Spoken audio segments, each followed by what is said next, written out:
LangGraph's interrupt mechanism enables dynamic execution control by pausing graph processing at designated points and awaiting external input before continuation.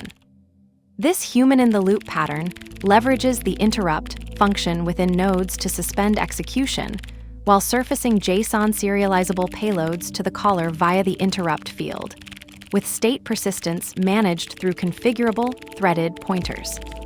The upcoming code demonstrates how to initialize an interrupt workflow by configuring a persistent thread identifier, invoking the graph to trigger the interrupt point, examining the surfaced payload, and resuming execution with a command object that delivers the external response back into the node's interrupt call.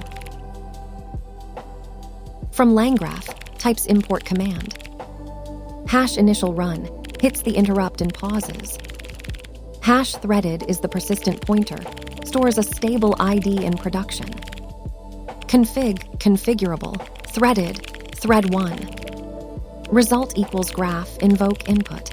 Data, config equals config. #check what was interrupted.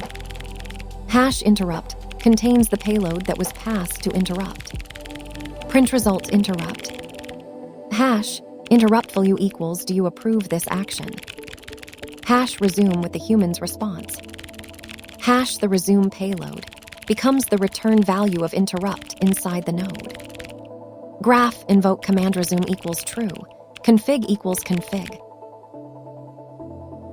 This code demonstrates LangGraph's interrupt and resume mechanism for human-in-the-loop workflows. The pattern uses interrupt to pause execution at specific points, saving the graph state via checkpointing, and command resume equals to continue execution with external input.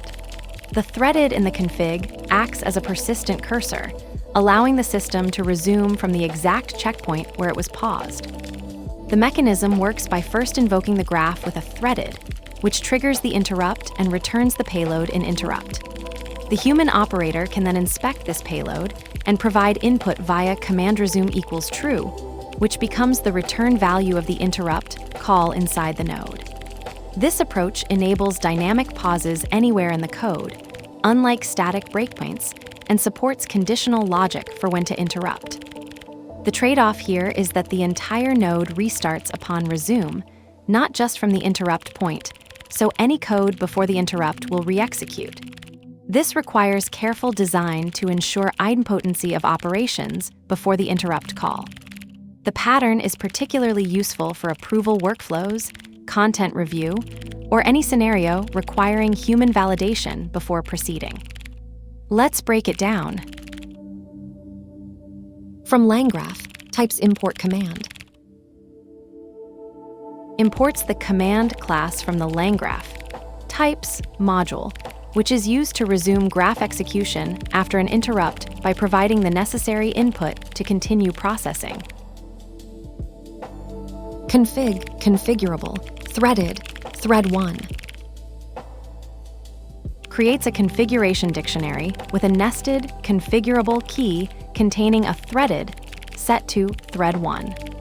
This establishes a persistent cursor for LangGraph's interrupt system, allowing the graph to resume execution from a saved checkpoint associated with this specific thread identifier. Result equals graph, invoke input. Data, config equals config. Invokes the LangGraph graph with an input payload containing the string data and applies the specified configuration. The invoke method triggers graph execution, passing the input data through the configured nodes. If the graph contains interrupts, execution may pause and return an interrupt field in the result, indicating the graph is waiting for external input to resume.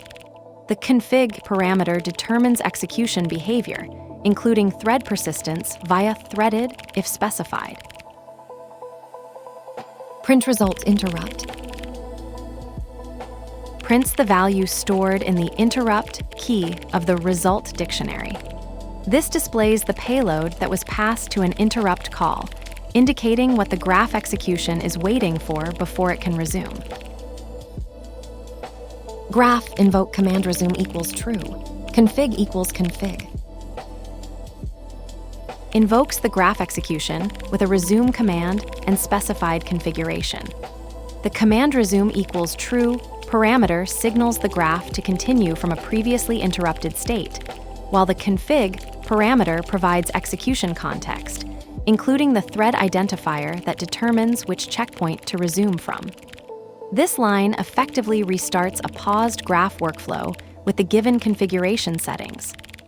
LangGraph's interrupt mechanism creates a dynamic human-in-the-loop pattern by pausing execution at designated points while maintaining state through thread identifiers. The workflow begins by configuring a persistent threaded that acts as a cursor for checkpointing, allowing the graph to pause and resume from the exact same state.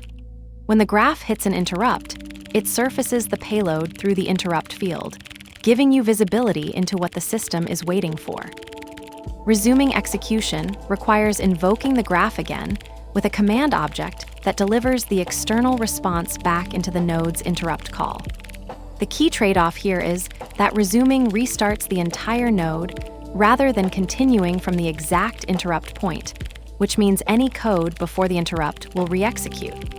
This necessitates designing nodes to be idempotent before the interrupt call. The pattern is particularly powerful for approval workflows or content review scenarios, where human validation is required before proceeding, offering more flexibility than static breakpoints, since interrupts can be placed anywhere in the code and triggered conditionally. The thread freezes mid-flight, yet its wings still whisper the answer it never sent.